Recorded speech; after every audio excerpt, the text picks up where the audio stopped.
law. I knew one day you'd be here to pick me up. Are you kidding me? The guy who is supposed to be working in the system to safely house prisoners admitted that he looked at child porn and he knew we'd be there to arrest him. Well, now he's in jail. And our prayer is that we send him to the state prison to be an inmate where he once was a correction officer. He also spoke of being sexually aroused anytime he looked at child porn, but then he felt bad afterwards. But he would still do it again and again and again. He's a nasty man.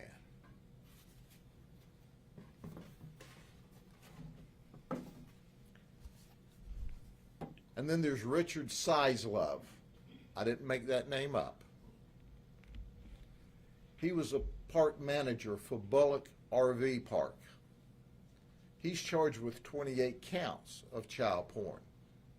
His bond was set at $290,000. He confessed. He's a Navy veteran. He said he's been viewing child porn over 20 years, and the youngest child porn he's ever viewed were children that was as young as 6 months old. 6 months old, children abused. He said what really sexually arouses him are the toddlers. Richard Seislov.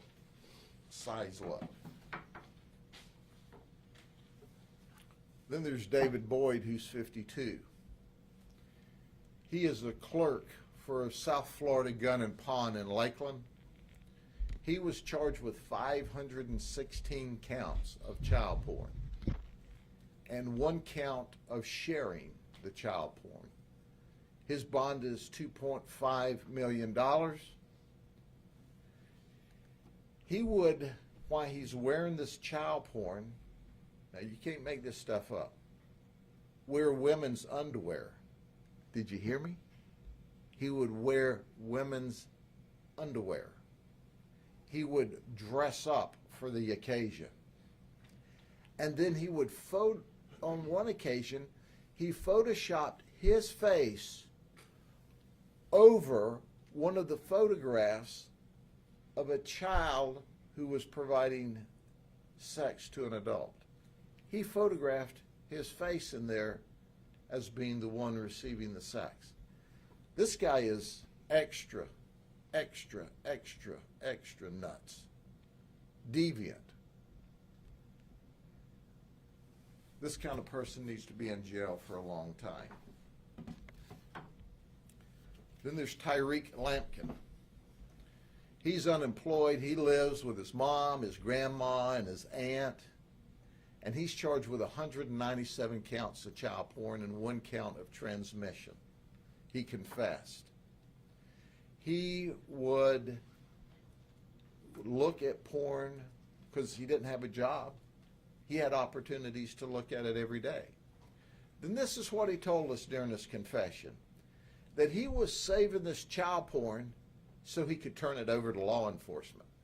You know, like he was doing his own investigation. He didn't look like Dick Tracy to me.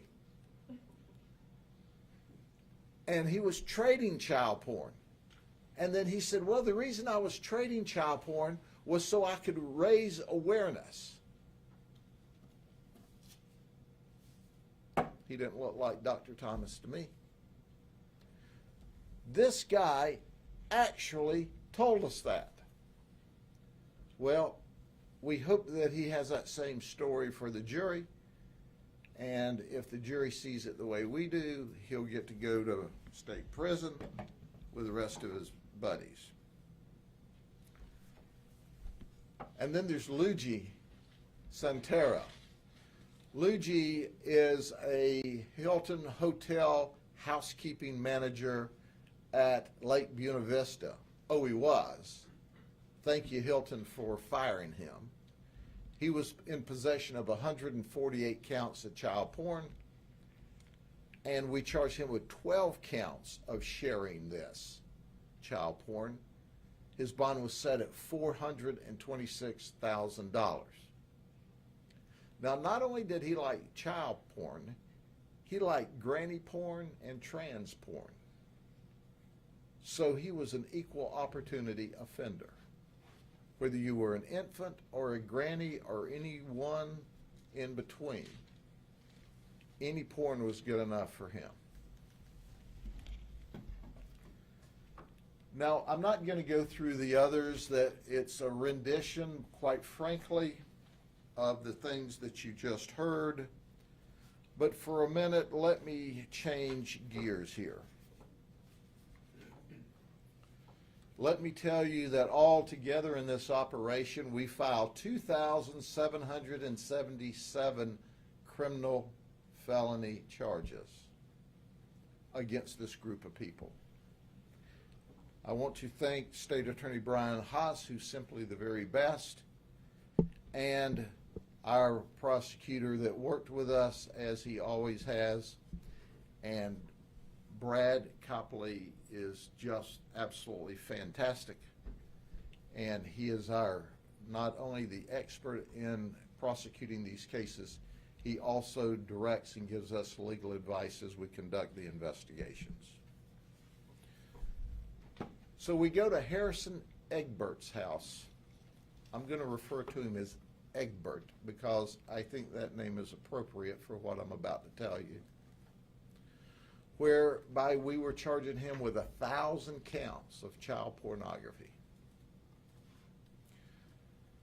He said he was a hoarder of child pornography. He liked to keep it around. In fact, we only charged him with 1,000 counts, or to be specific, 999 counts, because, you know, the computer systems aren't set up to take 1,000 criminal charges on one person.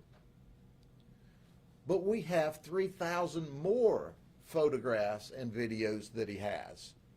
So if what I'm about to tell you doesn't get him in prison for about 18 life felonies, or 18 different life terms, nothing will. He was a U.S. Marine veteran. He worked for Lead Feathers in their custom shop as an armorer. Lead Feathers is a very popular gun store in the Winter Haven area with a great reputation, but little did they know they had a deviant and a pervert as an armorer who worked in their custom shop. But during the investigation, part of the interview circles around, do you know child victims? And during the interview, he admitted that he was a hands-on offender, that he had created child porn with 2 children he had access to. Those children, at the time he created this child porn, were 5 years old and 3 years old. And he did this after he got them into a shower. And then Egbert told us about a friend of his, David Lavin Jr. David Lavin Jr. is a contractor. He installs audio, video equipment, and apparently Department of Transportation requires some kind of certifications on trucks. So he didn't work for DOT. He would work for different trucking companies, certifying that their trucks were eligible to drive on the highways. He's married, this gets complicated, to Ivanette Leon, who's 30. Okay? I'll get back to her in a minute. She's not out of the box either.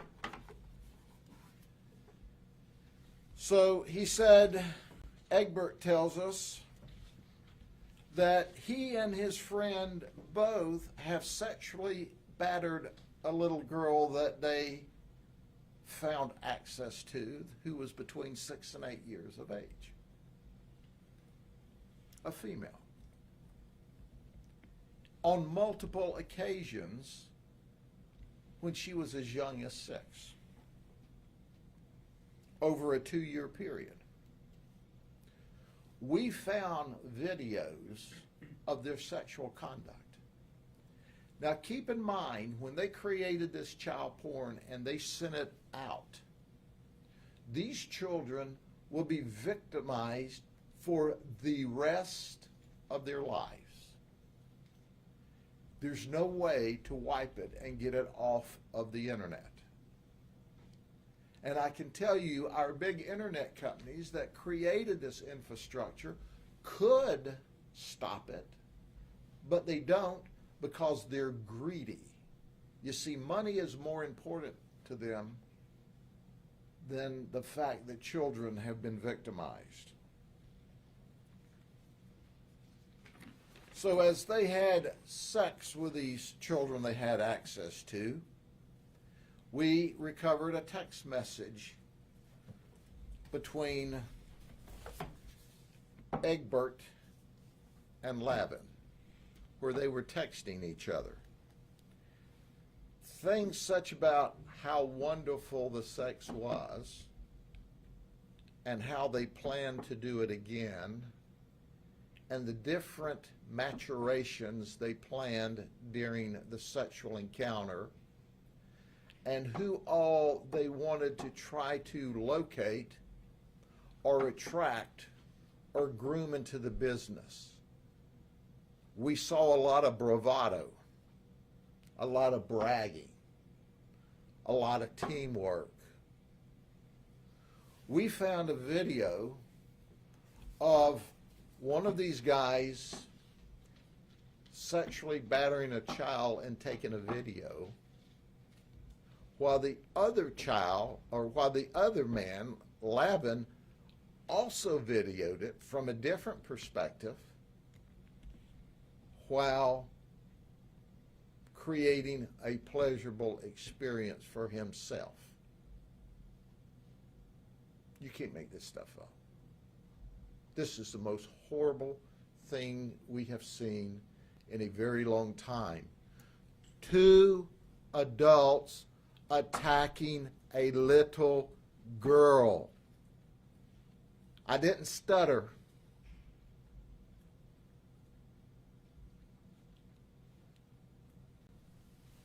And we have multiple pictures of this. They admitted during this event and talked about future engagements and having sex with young children. Then they exchanged all the video. And then there's Ivanette. Ivanette is married to Lavin. She was charged with tampering with a victim, which is a life felony, and contributing to the dependency of a victim, and she was arrested. And they let her bond out of jail. That's right. Well, we had other charges pending, and we went back yesterday and rearrested her for accessory after the fact. She only cared for Lavin.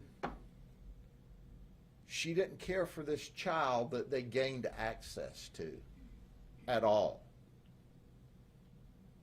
In fact, she pressed that child that they had access to, that they gained access to, and groomed them and coached this baby never to say a word. Did you hear that?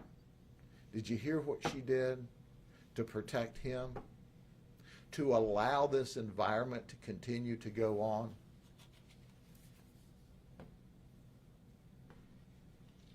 We found the child. The child is an emotional wreck, was not going to talk at all,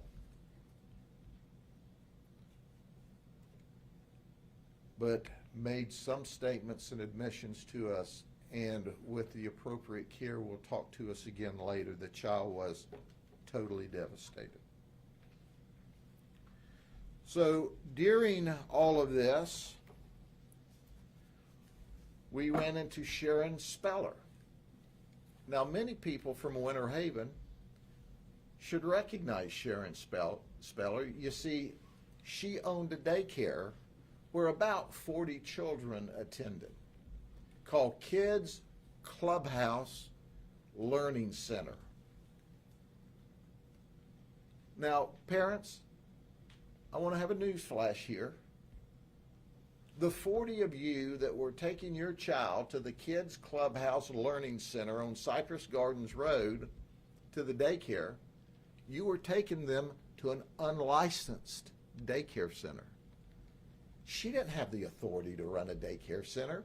She didn't have a license to run a daycare center, but you were taking your children there. Well, that's where we located one of our victims. And when we located Mom went with the detectives to pick up the victim. And guess what? We told Sharon Speller, there is a criminal investigation underway. Do not say anything to anybody. But she did. She not only ran an illegal center, but as soon as we left, she started telling those she knew, which got back to the principles of this investigation. And guess what? As a result of that, David Lavin ran and hid when the word got back to him, because the owner of the daycare center where one of the victims attended put the word out so David would hear it. She went to jail. DCF in the sheriff's office has shut down her illegal business. Now, I want to underscore, at this early stage of the investigation, we have no information, zero, that any of the other children were sexually abused. But if I was a parent, I'd be asking questions of my child. I would be concerned. And parents, let me give you just like a piece of free advice here. Do you not check out and ensure that the daycare centers watching your babies are licensed, are certified, are trained, are legal? If you don't, I would suggest you start doing that,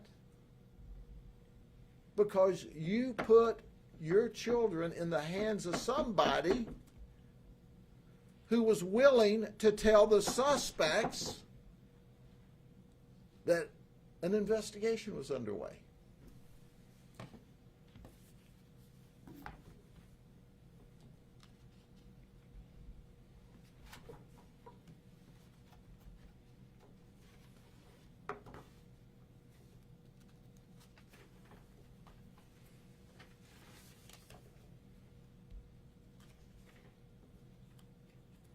We got pages of stuff here, and I'm trying to decide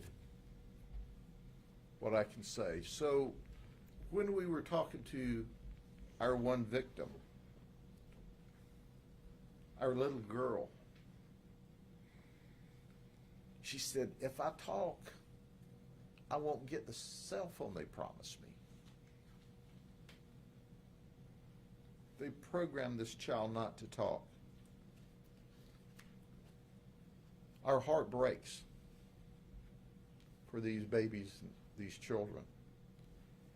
But once again, I'm going to introduce to you the subject matter expert, Dr. Marianne Thomas, for her to make statements about the hope and the opportunity and the way that we can rescue children and what we can do and how we as a community have to work together to stop this in its tracks.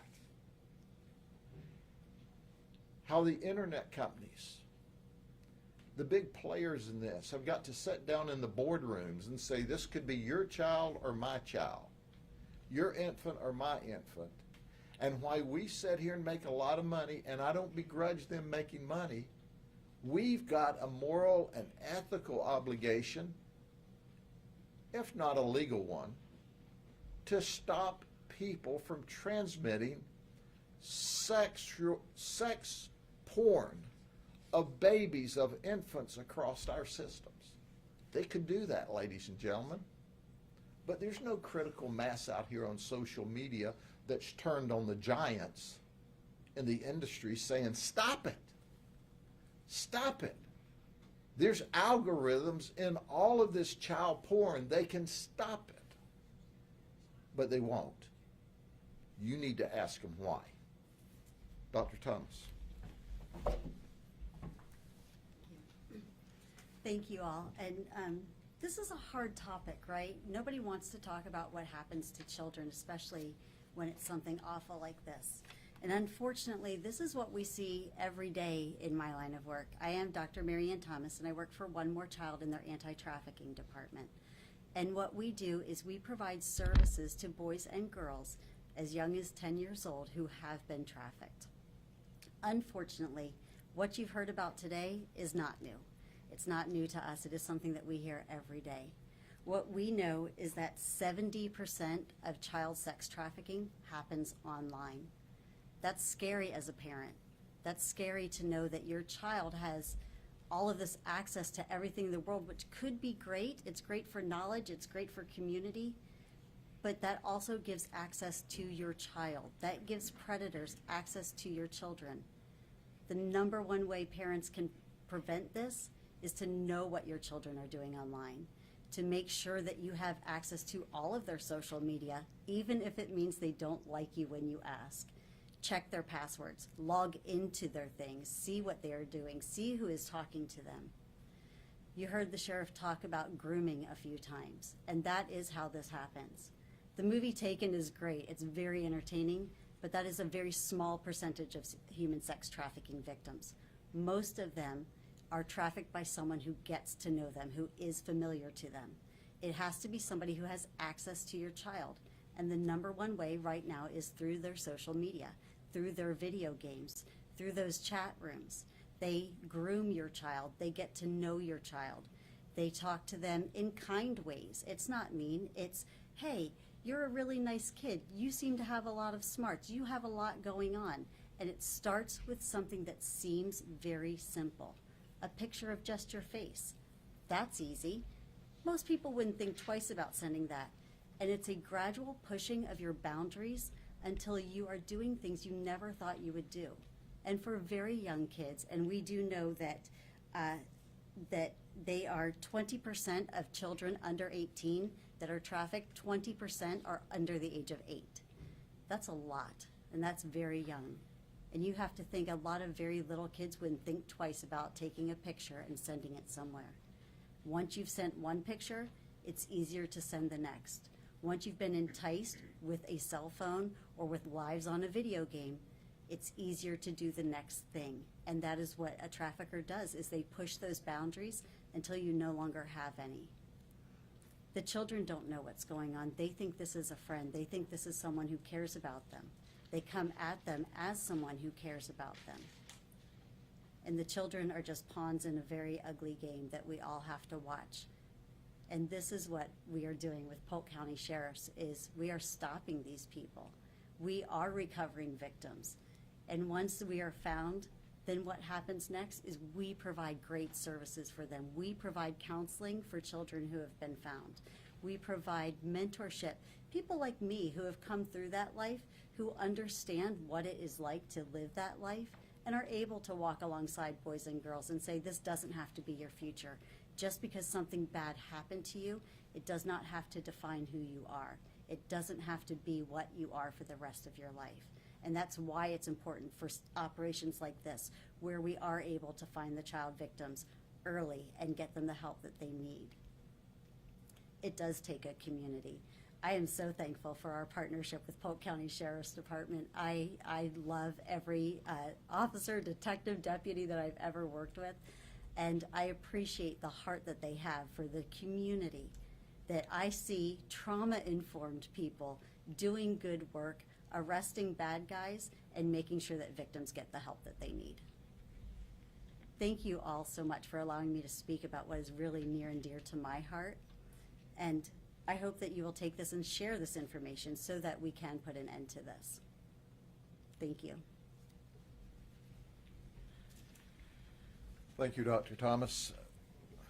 We'll entertain questions, and depending on what they are, we may answer them or we may not. So, this is one for Dr. Thomas. How savable are the kids? How healable are they when they've gone through such trauma? Well, I'm standing here, so I guess it's okay. But it takes a lot of work, right? First, it takes somebody who's going to recognize us and someone who's going to say that we are worthy of help. Often we get shoved aside and we get put into a system that doesn't have a lot of answers. So finding the right care is important. And then it takes counseling, and it takes support, and it takes a community who's going to love that child through a lot of hard times, because they're not just going to say, gee, thank you for rescuing me, and now life is better. There's going to be a lot of pushback and a lot of hard times ahead, and so consistency is what's very important in helping a child get through this. okay. Sheriff, I do have another topic question. Apparently, we have viewers on WFLA Now from around the world that would love your take on the Gabby Petito case and the search for Brian Laundrie. Gabby Petito, I'm not involved in that investigation. My team's not involved in that investigation. I could only speculate based upon news reports, and as you know, those are incomplete at best, and sometimes they can be fictionalized at worst. I can tell you that according to Florida law, when she was a victim of domestic violence originally, he would have been arrested. I can tell you at this sheriff's office, when he showed up with her car and she was no place to be found, we would never have let him out of our custody that day.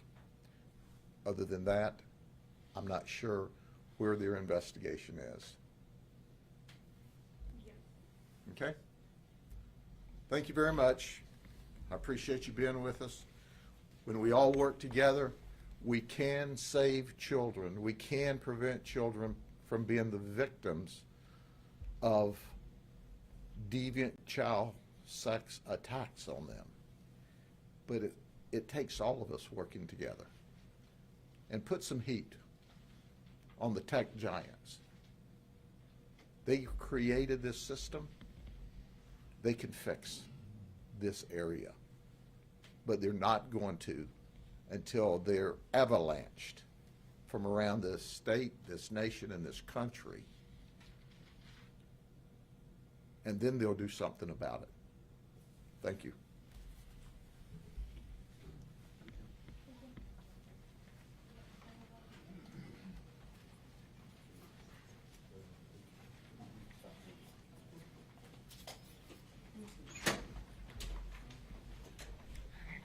I'm going to grab this, I'm going to bring it right back.